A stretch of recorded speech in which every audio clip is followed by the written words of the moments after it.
حزقیل 11واں باب جو 25 آیات پر مشتمل ہے۔ یروشلم پر سزا کا حکم۔ اور روح مجھ کو اٹھا کر خداوند کے گھر کے مشرقی پھاٹک پر، جس کا رخ مشرق کی طرف ہے، لے گئی، اور کیا دیکھتا ہوں کہ اس پھاٹک کے آستانے پر 25 شخص ہیں، اور میں نے ان کے درمیان یازنیہ بن عزور اور فلتیہ بن بنایا لوگوں کے امرا کو دیکھا۔ اور اس نے مجھے فرمایا کہ اے آدم ذات، یہ وہ لوگ ہیں جو اس شہر میں بد کرداری کی تدبیر اور بری مشورت کرتے ہیں، جو کہتے ہیں کہ گھر بنانا نزدیک نہیں ہے، یہ شہر تو دیگ ہے اور ہم گوشت ہیں، اس لیے تو ان کے خلاف نبوت کر، اے آدم ذات، نبوت کر۔ اور خداوند کی روح مجھ پر نازل ہوئی، اور اس نے مجھے کہا کہ خداوند یوں فرماتا ہے کہ اے بنی اسرائیل، تم نے یوں کہا ہے، میں تمہارے دل کے خیالات کو جانتا ہوں۔ تم نے اس شہر میں بہتوں کو قتل کیا، بلکہ اس کی سڑکوں کو مقتولوں سے بھر دیا ہے۔ اس لیے خداوند خدا یوں فرماتا ہے کہ تمہارے مقتول جن کی لاشیں تم نے شہر میں رکھ چھوڑی ہیں، یہ وہی گوشت ہے، اور یہ شہر وہی دیگ ہے، لیکن تم اس سے باہر نکالے جاؤ گے۔ تم تلوار سے ڈرے ہو، اور خداوند خدا فرماتا ہے کہ میں تلوار تم پر لاؤں گا، اور میں تم کو اس سے باہر نکالوں گا، اور تم کو پردیسیوں کے حوالے کر دوں گا، اور تم کو سزا دوں گا،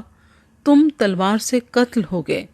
اسرائیل کی حدود کے اندر میں تمہاری عدالت کروں گا، اور تم جانو گے کہ میں خداوند ہوں۔ یہ شہر تمہارے لیے دیگ نہ ہوگا، نہ تم اس میں کا گوشت ہوگے،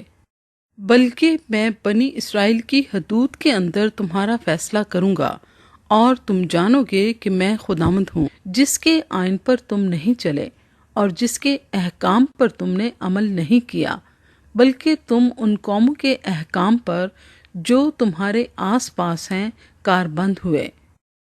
اور جب میں نبوت کر رہا تھا تو یوں ہوا کہ فلتیہ بن بنایا مر گیا۔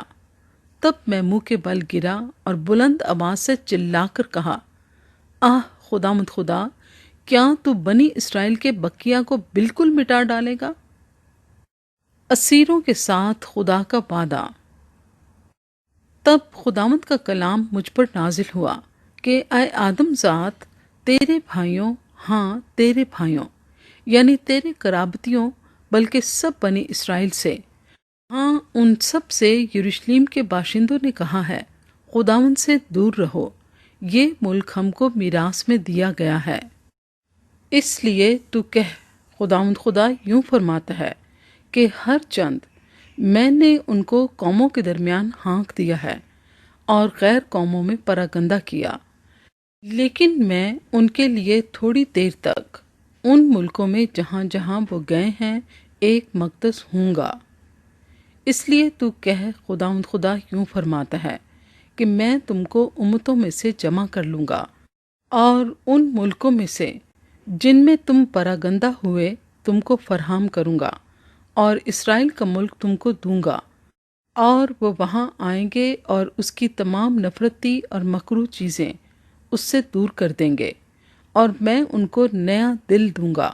اور نئی روح تمہارے باطن میں ڈالوں گا، اور سنگین دل ان کے جسم سے خارج کر دوں گا، اور ان کو گوشتین دل عنایت کروں گا، تاکہ وہ میرے آئین پر چلیں اور میرے احکام پر عمل کریں اور ان پر کاربند ہوں، اور وہ میرے لوگ ہوں گے اور میں ان کا خدا ہوں گا۔ لیکن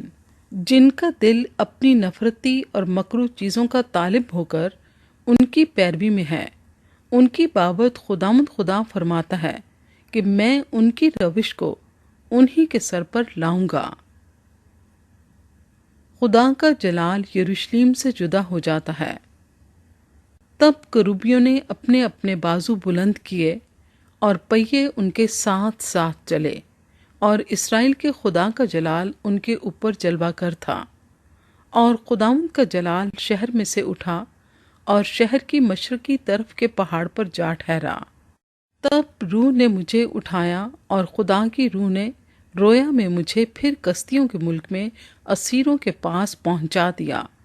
اور وہ رویا جو میں نے دیکھی مجھ سے غائب ہو گئی، اور میں نے اسیروں سے خداوند کی وہ سب باتیں بیان کی جو اس نے مجھ پر ظاہر کی تھیں۔